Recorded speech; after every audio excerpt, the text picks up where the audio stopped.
Hello everyone.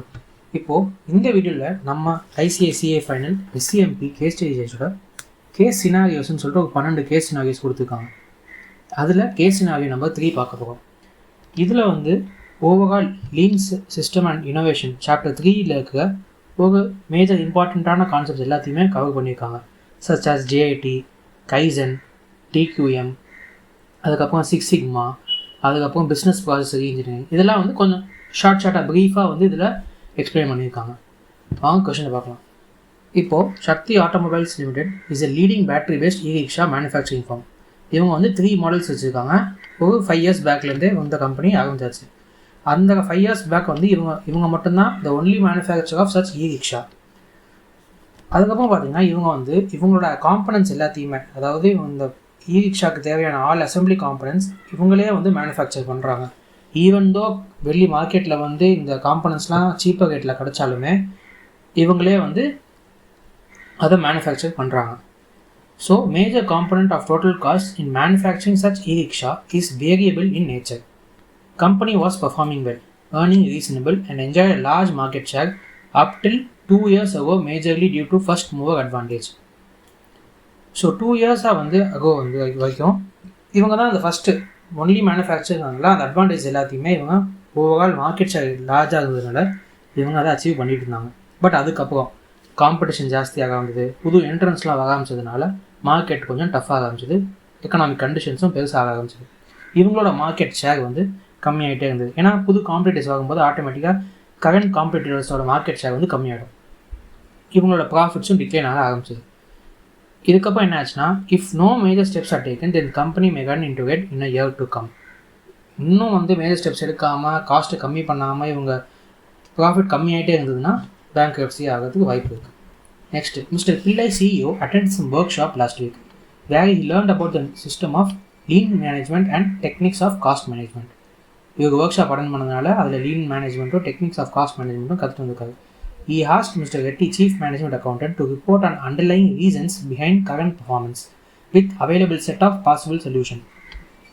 Mr. Reddy immediately convened a meeting of top-ranked officers, which is chaired by CEO at the meeting. Mr. Swami, VP Marketing, it is difficult to maintain the same level of sales in upcoming years because the price of e-rickshaw is much higher than price offered by all the competitors in the market. மற்ற காம்படிட்டர்ஸோட நம்ம price ரொம்ப ஜாஸ்தியாக இருக்குது. So sales கம்மியாக தான் இருக்கும் அப்படின்னு சொல்லி விபி மார்க்கெட்டிங் சொல்லியிருக்காரு. அதே சமயம் அவங்க காம்படிட்டர்ஸ் கொடுக்குற குவாலிட்டியும் சரி ஃபீச்சர்ஸும் சரி சிம்லராகவே இருக்குது. ஸோ அப்படிங்கிறச்ச சப்ஸ்டியூட் ப்ராடக்ட்ஸ் எங்கே சீப்பாக கிடைக்குதோ அங்கே தான் கஸ்டமர்ஸ் போவாங்க. ஸோ அது மிஸ்டர் சுவாமி சொல்லியிருக்காரு. Next mister Datta customer relationship officer என்ன சொல்லியிருக்காங்க அப்படின்னா, the popularity of their product is declining. He quoted that he receives a lot of complaints from buyers in emails and telecalls due to manufacturing defects, which arise in product within a month period of purchase, and frequency of such calls and emails have increased in recent years. So இவங்க ப்ராடக்டை பண்ணுறச்சே இவங்களுக்கு டிஃபெக்ட்ஸும் வந்திருக்கு, கம்ப்ளைண்ட்ஸும் mail மூலமாக வந்திருக்கு first பார்த்தீங்கன்னா, which arise in product within a month period of the purchase. அதாவது product வாங்கினது, suppose for example components வாங்குறாங்க அப்படின்னா அதை வாங்கி ஒரு மாதத்துலேயே கஸ்டமர்ஸ் வாங்கின ஒரு மாதத்துலேயே அந்த டிஃபெக்ட்லாம் இவ்வளோ இருக்குன்னு சொல்லிட்டு சொல்ல ஆரம்பிக்கிறாங்க. He also mentioned that customer reported that assembled part did not belong to model they purchased. So இப்போ நம்ம கஸ்டமர் ஒரு இ-ரிக்ஷா புக் பண்ணியிருக்காங்க அப்படின்னா அதில் இருக்க காம்பனன்ஸ் அவங்க கேட்டதாக இல்லை, டிஸ்கிரிப்ஷன்ஸ் டிஃபர் ஆகுது, காம்பனன்ஸ் வேறு பாட்டுக்கு வேறு இ-ரிக்ஷாக்கு போட வேண்டியதை இந்த ரிக்ஷாவுக்கு கிடச்சிருக்கு. ஸோ அது மாதிரி cases. Assembly is not as per the specification provided. Next பார்த்தீங்கன்னா மிஸ்டர் சோதின்னு சொல்லிட்டு head workshop and repair சொல்லியிருக்காரு. The repair issues in case of recently sold vehicles have been increased. இந்த ரீசென்ட்லி சோல்ட் வெஹிக்கல்ஸில் repairs increase ஆகிட்டே தான் இருந்திருக்கு. Next mister Murthy, VP production and operations, who recently joined the SAIL, replied, firstly, large percentage of workers are unskilled. இருக்கிற எம்ப்ளாயிஸ்க்கு skill இல்லை, அவங்களுக்கு எப்படி work பண்ணணும்னு தெரியல, அவங்களுக்கு தேவையான ட்ரைனிங் கிடைக்கல. Secondly, due to lotteries of raw material dumped by store the production flow that's too well prior to need. அதாவது தேவைக்கு மேலே ஜாஸ்தியான ரா மெட்டீரியல்ஸ் இருக்கிறதுனால ப்ராடக்ட்ஸ் இன்வென்ட்ரிஸ் ஜாஸ்தி பையிலே இருக்குது. ஸோ இதனால் ஒர்க்கிங் கேபிட்டலும் இந்த கம்பெனிக்கு எஃபெக்ட் ஆகுது. Next These two reasons cause workers to fail differentiate among parts which appear similar. He also mentioned entire business process, especially production process, is quite old and contains certain activities which are purely unnecessary. இப்போது அன்னெசரியான ஆக்டிவிட்டீஸே இருக்கக்கூடாதுங்கிறது தான் main motive of lean system. அதுவும் இல்லாமல் இவங்களோட production process old ப்ராசஸாக இருக்குது. இதை எப்படி ரீஇன்ஜினியரிங் பண்ணுறது, புது ப்ராசஸை எப்படி கொண்டு வர்றது அப்படின்னு சொல்லிட்டு இந்த கொஸ்டினில் இவங்க கொடுத்த டேட்டாவில் இருக்குது. நெக்ஸ்ட்டு இது பார்த்தீங்கன்னா highlighted importance of industry 4.0 and give stresses on business reengineering. இவங்க வந்து ஹைலைட் பண்ணுறது என்னன்னா இந்த importance of industry plus business ரீஇன்ஜினியரிங்கை எப்படி வந்து இம்ப்ரூவ்மெண்ட் பண்ணலாம் அப்படின்னு சொல்லிட்டு கொண்டு வராங்க. Next mister Naidu VP purchases immediately responded about economics of discount involve behind purchase of large quantity and also mention buying too less may lead to stock out situation. மிஸ்டர் நாயுடு என்ன சொல்கிறாங்க அப்படின்னா லார்ஜ் குவான்டிட்டிஸ் டிஸ்கவுண்ட் நம்ம ஜாஸ்தியாக கொடுக்குறோம், so அதனாலேயும் நமக்கு profit வந்து கம்மியாகிறதுக்கான வாய்ப்பு உண்டு.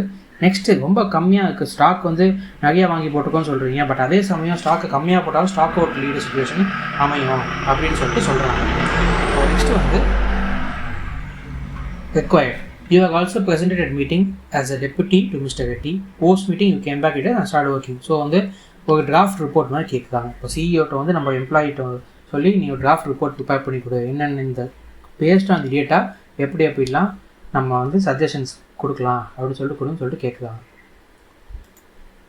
இதில் இப்போ பார்த்தீங்கன்னா இந்த கொஸ்டின் இந்த கேஸ் சினாரியோவில் லீன் என்னென்ன டாபிக்ஸ்லாம் டிஸ்கஸ் பண்ணிங்க வந்து டிக்யூஎம், சிக்ஸ் சிக்மா, அந்த டிஎம்ஐசி எக்ஸிஸ்டிங் ப்ராசஸ்னால, அதுக்கப்புறம் கைசன் காஸ்டிங் வந்து எதுக்குன்னா ஸ்மால் இம்ப்ரூவ்மெண்ட்ஸ்க்காக காஸ்ட்டை வந்து கொஞ்சமாக வந்து கம்மி பண்ணுறதுக்கான மெத்தடாலஜி.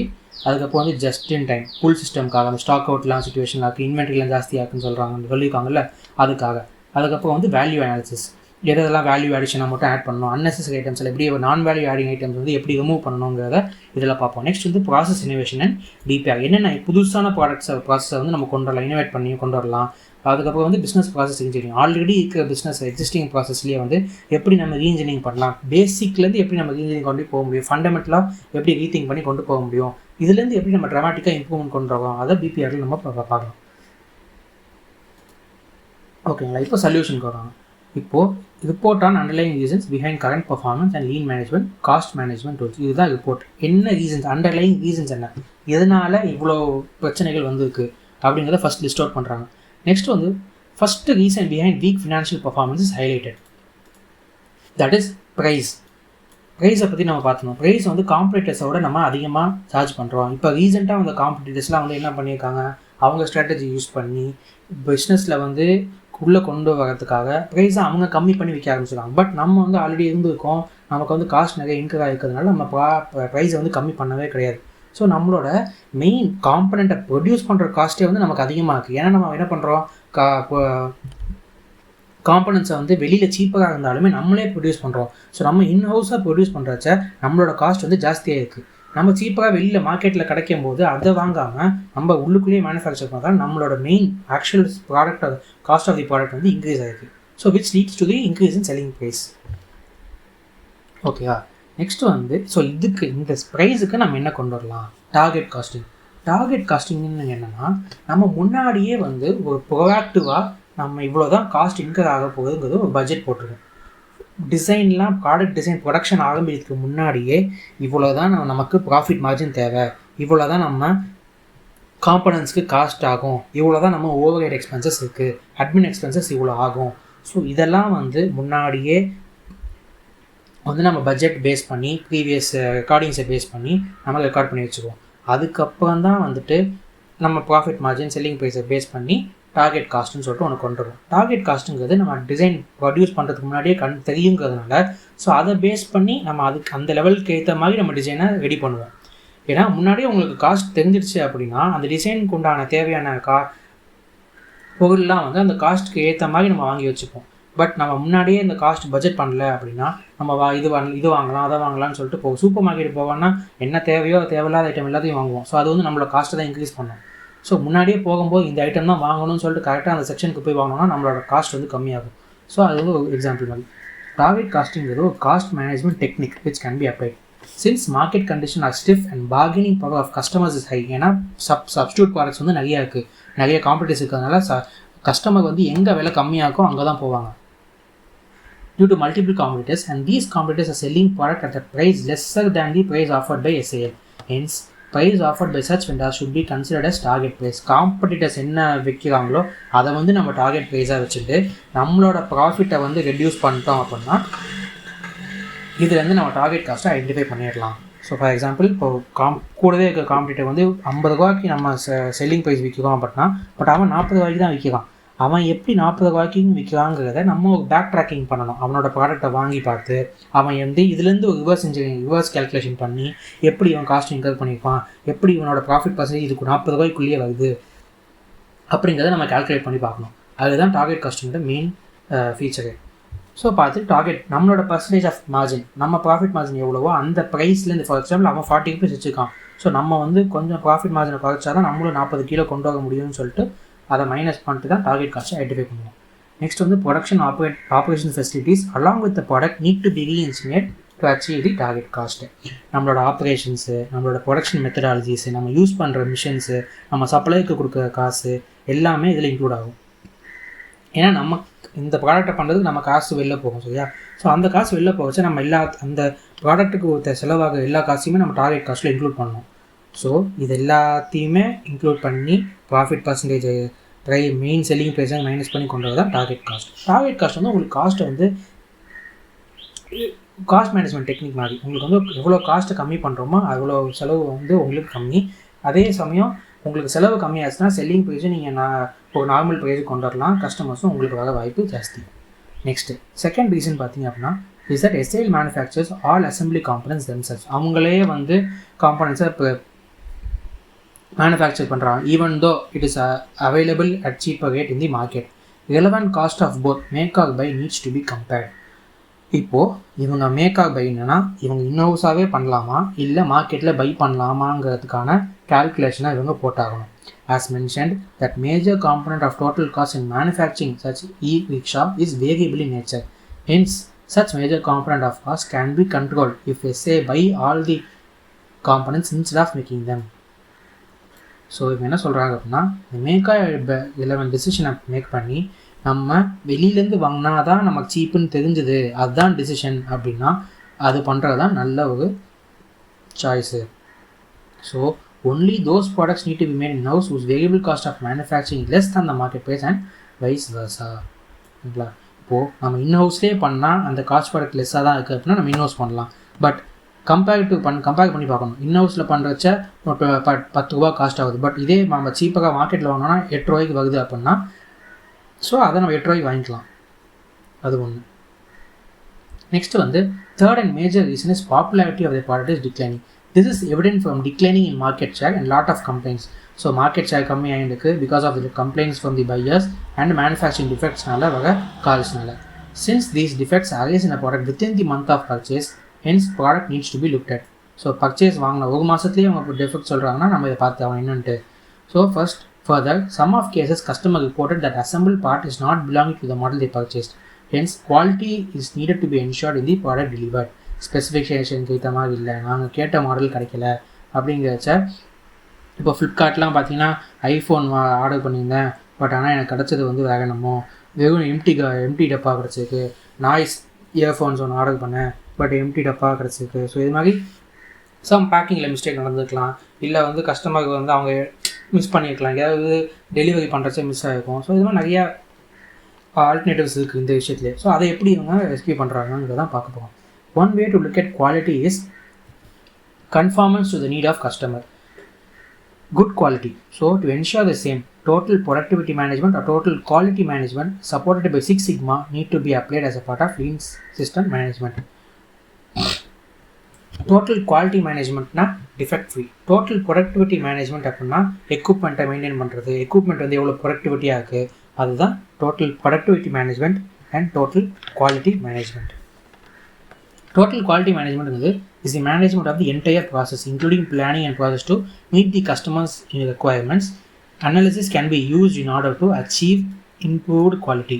குவாலிட்டியை மெயினாக எப்படி டிஃபெக்ட் ஃப்ரீயாக கொண்டு போகலாம், குவாலிட்டி எப்படி மெயின்டைன் பண்ணின்னு கொண்டு போகலாம், அதுதான் டோட்டல் குவாலிட்டி மேனேஜ்மெண்ட்டில் நம்ம பார்ப்போம். ஸோ இதுலேயே வந்து குவாலிட்டின்னு கொண்டு வந்துட்டாலே நெக்ஸ்ட் டிஃபெக்ட் ஃப்ரீன்னு வந்தாலே ஆட்டோமேட்டிக்காக சிக்ஸ் சிக்மா தான் மைண்ட் போகும். சிக்ஸ் சிக்மாங்கிறது என்ன? எக்ஸிஸ்டிங் பிஸ்னஸ் ப்ராடக்ட் ஒரு quality improvement technique. So six சிக்மாவில் மெத்தடாலஜி இம்ப்ளிமெண்டேஷன் மெத்தடாலஜி பார்த்தீங்கன்னா 2 மெத்தடாலஜிக்கு, ஒன்று வந்து எக்ஸிஸ்டிங் ப்ராசஸ்க்கு, இன்னொன்று வந்து நியூ ப்ராசஸ்க்கு. எக்ஸிஸ்டிங் ப்ராசஸ்க்கு தான் டிஎம்ஏஐசி, நியூ ப்ராசஸ்க்கு வந்து டிஎம்ஏடிவி. ஸோ டிஎம்ஏஐசிங்கிறது ஃபஸ்ட் டிஃபைன் பண்ணணும், அடுத்தது மெஷர் பண்ணணும். என்ன பர்சன்டேஜ் பேசிஸில் எப்படி மெஷர் பண்ணலாம், எவ்வளோ நம்பர் ஆஃப் கஸ்டமர்ஸ், எவ்வளோ நம்பர் ஆஃப் கால்ஸ் நமக்கு வருது, எவ்வளோ நம்பர் ஆஃப் டிஃபெக்ட்ஸ் நமக்கு பர் ப்ராடக்ட் வருது அப்படின்னு. ஸோ பர் ப்ராடக்ட் டிஃபெக்ட் வருதுன்னா அதோட காஸ்ட் என்ன இன்வால்வ் இருக்குது. நெக்ஸ்ட் வந்து அனலைஸ், ரூட் காஸ் அனலைஸ் பண்ணணும், ஸ்டெப் பை ஸ்டெப்பாக பிரேக் டவுன் பண்ணணும் ப்ராசஸை. Starting from the budget till the production வந்து என்னென்ன ப்ராசஸ் இருக்குது, அந்த ப்ராசஸ்லேயே ஒவ்வொரு ப்ராசஸ்லையும் எப்படி எங்கெங்கே தப்பு வருதுங்கிறத அனலைஸ் பண்ணணும், இந்த டீப் ரூட் காஸை அனலைஸ் பண்ணணும். நெக்ஸ்ட் வந்து இந்த ப்ராசஸை அனலைஸ் பண்ணுறோம், இதை எப்படி நம்ம இம்ப்ரூவ் பண்ணலாம், இதில் எப்படி நம்ம இம்ப்ளிமெண்ட் பண்ணலாம் இந்த ப்ராசஸை அப்படிங்கிறத பார்க்கணும். நெக்ஸ்ட் வந்து கண்ட்ரோல், இப்போ இவ்வளோ பண்ணியிருக்கோம்ல, இதை கன்சிஸ்டன்ட் பேசிஸில் சஸ்டெயின்டாக நம்ம மெத்தடாலஜியை ஃபாலோ பண்ணி எப்படி நம்ம கண்ட்ரோல் பண்ணிட்டே வருது. நெக்ஸ்ட் இதே ப்ராசஸை எப்படி நம்ம அடுத்த வகை எம்ப்ளாயிஸும் சொல்லிக் கொடுத்து அவங்கள கண்ட்ரோல் பண்ண வைக்கிறது தான் டிஎம்ஐசி, எக்ஸிஸ்டிங் ப்ராசஸை இம்ப்ரூவ் பண்ணுறது. பட் இந்த சிக்ஸ் சிக்மா யூஸ் பண்ணுறோம், டோட்டல் குவாலிட்டி மேனேஜ்மெண்ட் யூஸ் பண்ணுறச்ச உங்களுக்கு குவாலிட்டி இன்க்ரீஸ் ஆகும். குவாலிட்டி இன்க்ரீஸ் ஆகிச்சா என்ன ஆகும் அப்படின்னா கஸ்டமருக்கு சாட்டிஸ்ஃபேக்ஷன் கிடைக்கும், உங்களுக்கு செட்டப் டைம், ப்ராடக்ட் பண்ணுற டைம், ப்ரொடக்ஷன் டைம் கம்மியாகும், உங்களுக்கு வேஸ்ட்டும் கம்மியாகும்.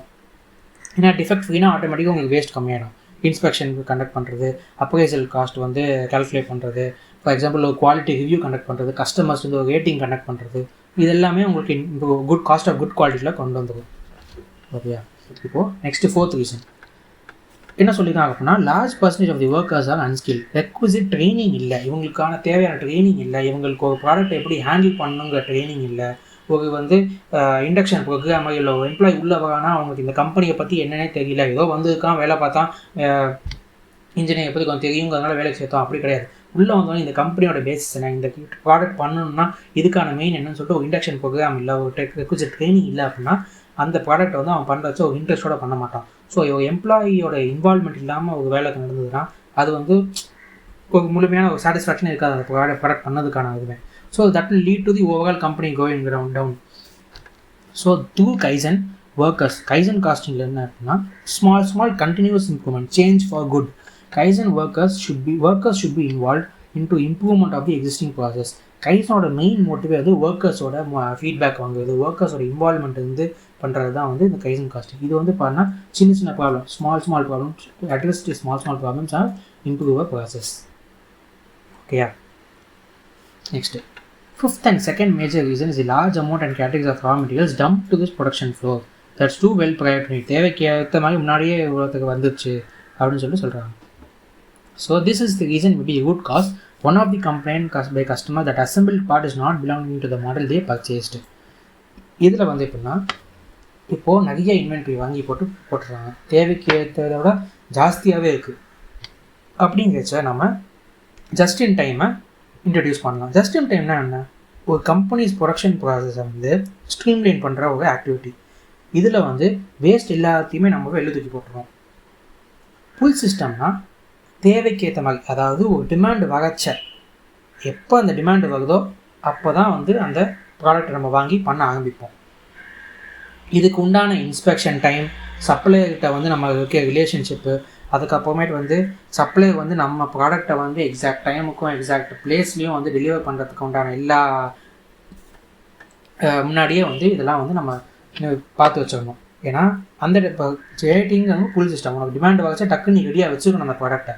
அதுக்குன்னு முன்னாடியே வந்து நிறைய இன்வென்ட்ரி தூக்கி போட்டு வச்சுருந்தா அப்படின்னா அதில் வந்து உனக்கு இன்வென்ட்ரி தான் பைலப் ஆகும், ப்ளஸ் ஒர்க்கிங் கேபிட்டல் வந்து காசு ஆல்ரெடி போட்ட காசு சும்மா ஐடியலாக இருக்கும்.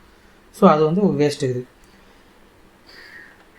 ஸோ ஜஸ்ட் இன் டைமோட மெயின் அப்ஜெக்டிவ் என்னென்னா as and when required by the customer based on the demand. So JIT is a full system of production with single piece flow after considering takt time. இந்த takt time அப்படின்னு எப்படின்னா என்னென்னா ஒரு ப்ராடக்டை produce பண்ணுறதுக்கு நமக்கு எவ்வளோ டைம் ஆகுது. இப்போது ஒரு ப்ராடக்ட் ஆரம்பிக்கிறோம், அந்த ப்ராடக்டை ஆரம்பித்து அந்த ப்ராடக்டை முடிய வரைக்கும்னா ஒரு ப்ராடக்ட்டுக்கான ஒரு யூனிட்டுக்கான டைம் வந்து ஃபார் எக்ஸாம்பிள் 45 minutes ஆகுது அப்படின்னா அதுதான் call takt time. How much time you take to complete one product, அதுதான் டக் டைம். ஓகேங்களா. இப்போது இந்த டக் டைமுங்கிறது JITல இம்ப்ளிமெண்ட் பண்ணியிருப்பாங்க. இது வந்து ஜஸ்ட் ஒரு calculation of the average time தான். ஒரு ப்ராடக்ஷன் ஸ்டார்ட் பண்ணிட்டு அந்த ப்ராடக்ட்டை எப்படி எண்ட் பண்ணுறோமோ அதுதான் டக் டைம். டக் டைம் என்ன ஃபார்முலா அப்படின்னா இப்போ எவ்வளோ ப்ரொடக்ஷன் டைம் இருக்குது, டோட்டலாக எவ்வளோ ப்ரொடக்ஷன் டைம் இருக்குன்னா ஒரு ஒரு நாளைக்கு வந்து 10 மணி நேரம் வேலை பார்க்குறோம். அதில் வந்து for example lunch time, break time, இந்த தேவையுள்ள டவுன் டைம்ஸ்லாம் வந்து போயிடுது. பேலன்ஸ் போக 8 ஹவர்ஸ் தான் வேலை பார்க்குறோம். அப்படின்னா 8 ஹவர்ஸ்னால் 8 × 60 480 மினிட்ஸ் இருக்குது உங்கள்கிட்ட. இதில் வர பிளான் டவுன் டைம் வந்து ஒரு 30 மினிட்ஸ் வச்சுட்டா கூட உங்களுக்கு கிட்டத்தட்ட கையில் வந்து 450 மினிட்ஸ் வந்து இருக்கும் ஒரு நாளைக்கு சொல்கிறேன். ஸோ 450 மினிட்ஸில் வந்து ஒரு மொத்தம் 10 யூனிட் வந்து உங்களுக்கு ப்ரொடியூஸ் பண்ணால் குவான்டிட்டி தேவை. அப்படின்னா ஒரு யூனிட் பண்ண எவ்வளோ நேரம் ஆகும்? 45 மினிட்ஸ். இதுதான் தக் டைம். ஒரு ப்ராடக்டை ப்ரொடியூஸ் பண்ணுறதுக்கு எவ்வளோ டைம் கேட்குதோ அதான் தக் டைம்னு அர்த்தம். இப்போது under JIT system of inventory storage cost is low. JITயில் வந்து இன்வென்ட்ரி சிஸ்டம் லோ. ஏன்னா எப்போ தேவையோ அதுதான் வாங்குவீங்க. ஸோ அதனால் இன்வென்ட்ரி லோ ஆகிடும். Due to direct issue of material to production department and as and when required and resultantly less or no material lying over in store or production floor. Note, takt time is the maximum time to meet the demands of the customer. Cost benefit analysis of reduction in storage cost along with opportunity cost saved and increase in ordering cost, purchase cost along with stock cost need to be made. Cost benefit analysis பண்ணணும் அப்படின்னு சொல்லிட்டு வராங்க. இப்போது just in time பண்ணணும் அப்படின்னா நீங்கள் வந்து ஒரு சில ப்ராசஸ்லாம் ரெடியாக வச்சுக்க வேண்டியது இருக்குது. அது எப்படின்னா ஸ்டப்லேயே வந்து இந்த எக்ஸாக்ட் டேட்டுக்கு இந்த எக்ஸாக்ட் டைமுக்கு எப்போ தேவையோ இந்த ப்ராடக்ட்ஸை கொண்டு வந்து கொடுக்க டெலிவரி டேட்ஸ்குள்ளே கொடுக்க சொல்லணும். அதுக்கப்புறம் டேரெக்டாக இந்த டெலிவரி வந்து ப்ரொடக்ஷன் ஃப்ளோர் எங்கே ப்ரொடக்ஷன் பண்ணுறாங்களோ அங்கேயே பண்ணிடணும். இப்போது நீங்கள் ப்ரொடக்ஷன் பண்ணுறது செகண்ட் ஃப்ளோரில் பண்ணுறோம், பட் அந்த ஸ்டாக்கை வந்து கொடுக்க வந்து கிரவுண்ட் ஃப்ளோர்லேயே வச்சுட்டு போகலாம். அப்படின்னா நீங்கள் கிரவுண்ட் ஃப்ளோர்லேருந்து செகண்ட் ஃப்ளோர் எடுத்துகிட்டு போது திரும்பி அதுக்கு ஒரு காஸ்ட் இன்வால்வ் ஆகும், அதுக்கு ஒரு மிஷினரி இன்வால்வ் ஆகும். ஸோ அதை பார்க்கணும். நெக்ஸ்ட்டு வந்து ஒரு இன்ஜினியரிங் ஸ்டாஃப், நம்ம கம்பெனியில் ஒரு இன்ஜினியரிங் ஸ்டாஃப் இருக்காங்க அப்படின்னா அவங்க வந்துட்டு முன்னாடியே போய் இன்ஸ்பெக்ஷன் கண்டக்ட் பண்ணணும். இன்ஸ்பெக்ஷன் இந்த சப்ளையோட இடத்துக்கு போய் அவங்க எப்படி இதை ப்ரொடியூஸ் பண்ணுறாங்க, எங்கேயாவது டிஃபெக்ட் வருதான்னு சொல்லிட்டு அதெல்லாம் வந்து நம்ம இன்கர் பண்ணுற காஸ்ட், இன்ஸ்பெக்ஷன் காஸ்ட்லாம் வந்து cost of good quality prevention மெயின்டெனன்ஸ்க்காக பண்ணுறது. நெக்ஸ்ட் வந்து ஒரு EDI சிஸ்டம், ஒரு டெவலப்மெண்ட் சிஸ்டம் பண்ணணும். இந்த சிஸ்டம் இருந்தது அப்படின்னா நம்மள்ட்ட எவ்வளோ ஸ்டாக் பேலன்ஸ் இருக்கோ அது ஆட்டோமேட்டிக்காக சப்ளைக்கே தெரிய வரும். ஸோ வென்ஸ் சப்ளைக்கு ஆட்டோமேட்டிக்காக தெரியும் போது சப்ளை வந்து ஆட்டோமேட்டிக்காக அதை வந்து நம்ம ப்ரொடக்ஷன் ஃப்ளோரில் வந்து டெலிவர் பண்ணிவிடுவான். ஸோ இதெல்லாம் வந்து JITயோட ஒரு ஃப்ளோ ப்ராசஸ் மாதிரி. ஓகேங்களா? இப்போது நெக்ஸ்ட்டு 6th ரீசன் என்ன பார்த்தோம்னா low performance is volt established business process. பழைய பிஸ்னஸ் ப்ராசஸ் ஏன்னா 5 இயர்ஸ் பேக்லேருந்து இருக்குது. அப்படிங்கிறச்ச இவங்க புதுசாக வந்த கம்பெனிஸ்லாம் வந்து நியூ மெத்தட்ஸ் யூஸ் பண்ணியிருப்பாங்க, நியூ ஸ்ட்ராட்டஜிஸ் யூஸ் பண்ணியிருப்பாங்க. லைஃப் சைக்கிள் காஸ்டிங் மெத்தட் படி புதுசாக இப்போ இன்ட்ரடக்ஷன் ஸ்டேஜில் இருக்கவங்களாம் வந்து நியூ ப்ராடக்ட்ஸ் யூஸ் பண்ணியிருப்பாங்க, ப்ரைஸை வந்து ப்ரைஸ் கம்மிங் பண்ணி கொடுத்துருப்பாங்க. ஸோ அது மாதிரி நிறையா ஸ்ட்ராட்டஜிஸ் அண்ட் நிறையா கேரக்டரிஸ்டிக்ஸை யூஸ் பண்ணியிருப்பாங்க. அப்படிங்கிறச்ச இவங்க ஓல்ட் ஏஜ்லேருந்து 5 இயர்ஸ் பேக்லேருந்து இருக்காங்கும் போது இவங்க வந்து புது டெக்னாலஜிக்கு யூட்டிலைஸ் ஆகிக்கல ஒன்றும். ஸோ அப்படிங்கிறச்ச இப்போ என்ன பண்ணுறது? Especially production process and contents of activities which are purely unnecessary. தேவையில்லாத பொருள்லாம் வந்து கீழே லைன்னு சொல்கிறாங்க இல்லையா? நிறைய ப்ரொடக்ஷன் ஃப்ளோர் வந்து எக்கச்சக்க ப்ராடக்ட்ஸ் இருக்குது, அசம்பிள் ப்ராடக்ட்ஸை வந்து தப்பாக கொடுக்குறோம், நான் கஸ்டமருக்கு வந்து என்ன டிஸ்கிரிப்ஷனில் இருக்கோ அது இல்லாமல் வேறு ப்ராடக்ட் போயிருக்கு அப்படின்னா இவங்க வந்து முதல்ல என்ன தேவையோ அதை வந்து அரேஞ்ச் பண்ணி வைக்கவே இல்லை. இங்கே வந்து ஒரு கான்செப்ட் ஆஃப் 5 இயர்ஸ்னு ஒன்று இருக்குது. கைசன் காஸ்டிங்க்கு இதுலேயே வந்து இன்னும் லீன் சிஸ்டம் என்னென்னு பார்த்தீங்கன்னா கான்செப்ட் ஆஃப் 5 இயர்ஸ் மெத்தடாலஜி. இந்த கான்செப்ட் ஆஃப் 5 இயர்ஸ் மெத்தடாலஜினா ஒரு எஃபெக்ட் வந்து எஃபிஷியன்சியும் கற்றுக்கு. எப்படி நம்ம ப்ராசஸ் அரேஞ்ச் பண்ணி வைக்கிறோம், எவ்வளோ வந்து நீட்டாக ஒர்க்கிங் பிளேஸை க்ளீனாக வச்சுக்கிறோம், இதை எப்படி நம்ம ப்ராடக்டை வந்து ஸ்டாண்டர்டைஸ் பண்ணுறோம். ஸோ அது மாதிரி ஒரு 5 இயர்ஸ் ஸ்ட்ராட்டஜின்னு சொல்லிட்டு இருக்குது. அதை இவங்க இந்த கான்செப்ட் இந்த கொஷினில் இவங்க டிஸ்கஸ் பண்ண கிடையாது. பட் இதெல்லாம் இப்போ கைசன் காஸ்டிங்கோட 5 இயர்ஸும் ஒரு லிங்க்டு கான்செப்ட் தான். ஓகேங்களா? இப்போ வேல்யூ அனாலிசிஸை இங்கே பயன்படுத்துகிறாங்க. Value analysis needs to be applied in order to ensure maximum value to customer by eliminating activities which are not value generating. என்னென்ன ஆக்டிவிட்டீஸ்லாம் ஜென்ரேட் டைம் வேஸ்ட் பண்ணுதோ அதெல்லாம் இவங்க ரிமூவ் பண்ணும். Such as more setup time plus transportation cost plus motion. ஒரு டிரான்ஸ்போர்ட்லேருந்து ஒரு மிஷின்லேருந்து இன்னொரு மிஷினருக்கு transport பண்ணுறதுக்கே ஒரு 10 minutes 15 minutes ஆகுது. இங்கே இந்த குடோன்லேருந்து அந்த குடோன் போகிறதுக்கு 15 minutes ஆகுதுன்னா எங்கே இந்த ப்ராசஸ் நடக்குதோ அந்த இடத்துலையே எல்லாத்தையும் கொண்டு வரணும். ஸோ இந்த மாதிரி டைம் வேஸ்டிங் கொண்டு வரதுக்கு யூ-ஷேப் லே அவுட் மாதிரி கொண்டு வரணும் அப்படின்னா நம்ம செல்லுலர் மேனுஃபேக்சரிங் கொண்டு வரலாம். Cellular manufacturing is a part of a lean system. This reduces the transport time, transport between by the ஒர்க்கருக்கு வந்து ஒரு ப்ராப்பராக கவர்னன்ஸ் இருக்கும். இந்த மிஷின் இங்கே தான் வேலை பார்க்குது, ஏன்னா ஒருத்தர் தான் அதை கண்ட்ரோல் பண்ணுறாங்கும் போது ஒரு யூ-ஷேப் லே அவுட்டில் இருக்கிறச்சா அவனுக்கு ஈஸியாக இருக்கும். ஸோ இது ஒரு part of the lean system cellular manufacturing. இது வேல்யூ அனாலிசிஸ்னால் என்ன வேல்யூ அடிஷன்ஸ் கொடுக்குதோ, என்ன டைம் வேல்யூ அடிஷன் டைம் என்னக்கோ அதை மட்டும் தான் நம்ம ஆட் பண்ணணும். அன்னெசரி நான் வேல்யூ ஆடிங் ஐட்டம்ஸ்லாம் முதல்ல ரிமூவ் பண்ணுறது தான் லீன் சிஸ்டமோட பேசிக் ரெக்குவயர்மெண்ட்டே. பேஸ்ட் மினிமைசேஷன் தான் ரெக்குவயர்மெண்ட்ஸ் ஆஃப் லீன் சிஸ்டமே. ஸோ அதெல்லாம் எப்படி ரிமூவ் பண்ணலாங்கிறது இவங்க ஒரு கண்ட்ரோல் வச்சுக்கணும். ஓகேங்களா?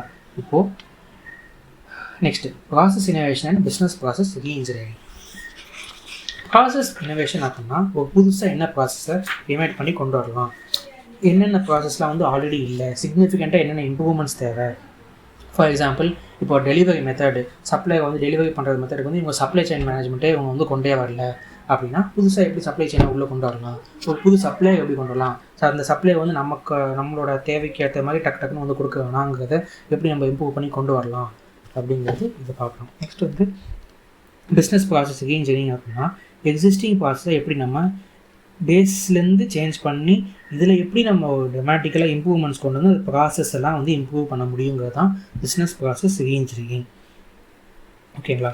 பிஸ்னஸ் ப்ராசஸிங்னா என்ன, ஒரு பேரல் ஆக்டிவிட்டிஸ் இருந்ததுன்னா அதை பக்கத்துலேயே வச்சிடணும். டிஃப்ரெண்ட் இடத்துல வச்சோம் அப்படின்னா அந்த ஒரே ஆக்டிவிட்டிக்கு நீங்கள் வெவ்வேறு இடத்துல மிஷின் இருந்தது அப்படின்னா அது வந்து கன்ஃபியூஸ் ஆகிடும். ப்ரொடக்ஷன் பண்ணுறவனுக்கும் கன்ஃபியூஸ் ஆகும், ப்ளஸ் இதை வந்து எக்ஸ்ட்ரா டைம் தான் எடுக்குமே தவிர இம்ப்ரூவ்மெண்ட்ஸ்க்கு எதுவும் வழி நடத்தாது. ஸோ பிஸ்னஸ் ப்ராசஸ் இன்ஜினியரிங் கொண்டு வந்தோம் அப்படின்னா ஒரு ஃபண்டமெண்டலான ஒரு திங்கிங், இந்த ஆக்டிவிட்டீஸ்லாம் நமக்கு வேல்யூ அடிஷன் கொடுக்குமா, அப்போது ஆட் பண்ணணும். இந்த ரூட் காசு, அதாவது அனலைஸ் பண்ண ரூட் காசை, இந்த ப்ராசஸ்லேருந்து வந்து இவ்வளோ தப்பு வந்திருக்கு அப்படின்னா அதை ரிமூவ் பண்ணிடணும். நெக்ஸ்ட்டு வந்து பர்ஃபார்மன்ஸில் எப்படி இம்ப்ரூவ் பண்ணலாம், எஃபிஷியன்சி எப்படி கொண்டு வரலாம் அப்படிங்கிறதான் பிஸ்னஸ் ப்ராசஸ் இன்ஜினியரிங்கில் பார்க்கணும். So reengineering is rethinking and radical redesign of business processes in order to achieve improvement. It will help the SAL to keep them at par with the changing technology by synchronization along with redesign, retool the business processes. ஓகேங்களா? இப்போது இந்த business process இன்ஜினியரிங்கில் main stages என்னென்னு பார்த்தோம்னா first வந்து ஒரு ப்ராசஸை identify பண்ணணும். ஒரு ப்ராசஸ்ஸுங்கிறது இப்போ இந்த மாதிரி ஒரு இந்த எஸ்ஏஎல்ஸ் ஆட்டோமொபைல்ஸ் லிமிட்டடில் நிறைய ப்ராசஸ் இருக்கும், எக்கச்சக்க ப்ராசஸ் இருக்கும். அப்படிங்கிறத ஃபஸ்ட்டு வந்து நம்ம பிரேக் டவுன் பண்ணணும். ஈச் டாஸ்க்கை வந்து ஒரு பிரேக் டவுனாக பண்ணணும், சின்ன ப்ராசஸாக கொண்டு வரணும். இதில் வந்து என்னென்ன அதாவது அந்த அனலிஸ்ட்டில் என்ன பார்த்தோம், ரூட் காஸ்ட்னு பார்த்தோம். அதை வந்து ஒவ்வொரு ப்ராசஸ்லையும் எப்படிலாம் நம்ம தப்பை மைனஸ் பண்ணலாம் அப்படிங்கிறத பார்க்கணும். நெக்ஸ்ட்டு வந்து இப்போ அலைன்மெண்ட் பண்ணிட்டோமா, இவ்வளோ சீரியஸாக பிரேக் டவுன் பண்ணி வச்சிட்டோமா, இதில் வந்துட்டு என்னென்ன ப்ராசஸ்லாம் ரீடிசைன் பண்ணலாம், எதை ஃபஸ்ட்டு கொண்டு வரலாம், எதை FIFO பேஸில் கொண்டு வரலாம், எதை வந்து ஃபஸ்ட்டு கொண்டு வந்தால் நமக்கு வந்து வேல்யூ அடிஷன் ஜாஸ்தியாக இருக்குது அப்படின்னு சொல்லிட்டு ட்ரையல் அண்ட் எரர் மெத்தடில் ட்ரை பண்ணி பார்க்கலாம். நெக்ஸ்ட் வந்து ரீஅசம்பிளி, அதுக்கப்புறம் வந்து ரேஷனலைசேஷன். ஸோ ப்ராசஸ் ஐடென்டிஃபிகேஷன் பண்ணணும், அதை ரீடிசைன் பண்ணணும், அதை திரும்பி ரீஅசம்பிள் பண்ணி ஒரு செயினாக கொண்டு வரணும். நெக்ஸ்ட் வந்து இதை ரேஷனலைசேஷன் பண்ணணும். ஓகேங்களா? ஸோ இதுதான் major stages of business process reengineering. So next வந்து அவ்வளோதான், இந்த இதோட முடிச்சிட்டாங்க. Further details can be table on requisition basis.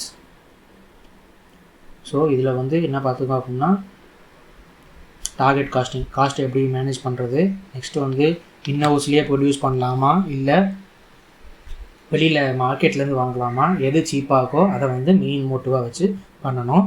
Suppose இன்ஹவுஸ்லேயே வந்து டிஃப்ரெண்ட் டிபார்ட்மெண்ட்ஸ் இருக்குது அப்படின்னா அந்த டிபார்ட்மெண்ட்லேருந்து ட்ரான்ஸ்ஃபர் ப்ரைஸிங் மெத்தடாலஜி யூஸ் பண்ணி ட்ரான்ஸ்ஃபர் ப்ரைஸிங் வச்சு இன்டர்னல் ட்ரான்ஸ்ஃபர் ப்ரைஸிங் வச்சு பண்ணலாமாங்கிறத இவங்க இன்ஹவுஸாக ரிசர்ச் பண்ணி அது இவங்களோட ஸ்ட்ராட்டஜி யூஸ் பண்ணி பண்ணணும். நெக்ஸ்ட்டு வந்து பாப்புலாரிட்டி கம்மியாகுதுன்னு பார்த்தோம், அதுக்கு வந்து குவாலிட்டி வந்து இம்ப்ரூவ் பண்ணணும், cost of good quality improve பண்ணணும், அதுக்கு டிபிஎம் டிக்யூஎம் பார்த்தோம். அதுக்கப்புறம் 6 sigma DMAC existing process improve பண்ணுறதுக்கான டிஃபெக்ட் ஃப்ரீ மெத்தடாலஜி DMACயை பார்த்தோம். நெக்ஸ்ட்டு வந்து kaizen costing, small improvements, employee involvement, participative approach of the employee, இது பார்த்துருக்கோம். நெக்ஸ்ட்டு வந்து JIT system, pull system, correct time, ஒரு ப்ராடக்ட்டை மேனேஜ் பண்ணுறதுக்கு எவ்வளோ டைம், ஒரு ப்ராடக்ட்டை ப்ரொடியூஸ் பண்ணுறதுக்கு எவ்வளோ டைம் கேட்குது. JIT சிஸ்டம்னா புல் சிஸ்டம், சப்ளை எவ்வளோ ஃபாஸ்ட்டாக இருக்கணும், இன்வென்ட்ரி எப்படி கம்மியாக இருக்கணும், செட்டப் டைம் எப்படி ரெடியூஸ் ஆகுது, இதெல்லாம் பார்த்துக்கோம். நெக்ஸ்ட் வந்து காஸ்ட் பெனிஃபிட் அனாலிசிஸ். JITனா இதெல்லாம் JITங்கிற ப்ராசஸ் பண்ணாலே உங்களுக்கு ஆட்டோமேட்டிக்காக காஸ்ட் வந்து மினிமைஸ் ஆகிடும். ஸோ நெக்ஸ்ட் வந்து ரீசன் பார்த்தோம், பிஸ்னஸ் ப்ராசஸ் பார்த்தோம், எப்படி ப்ராசஸ் இனோவேஷன் பண்ணலாம் பார்த்தோம், வேல்யூ எப்படி அனலைசிஸ் பண்ணலாம், வேல்யூ எப்படி ரீஇன்ஜினியரிங் பண்ணலாம், பிஸ்னஸ் ப்ராசஸ் ரீஇன்ஜினியரிங்னா என்னங்கிறத பார்த்தோம். அதுக்கப்புறம் மேஜர் ஸ்டேஜஸ் ஆஃப் DPR பார்த்துருக்கோம். ஸோ இது ஓவரால் வந்து இந்த கான்செப்ட்லேயே லீன் சிஸ்டம் என்னென்ன உங்களுக்கு எல்லாத்தையுமே இன்டெப்த்தாக கவர் ஆகலை, பட் எல்லாத்தையுமே உங்களுக்கு ப்ரீஃபாக எக்ஸ்ப்ளனேஷன் இதில் கொடுத்துருக்காங்க. ஓகேங்களா? ஸோ இந்த கொஷின் இதோட முடியுது. தேங்க்யூ.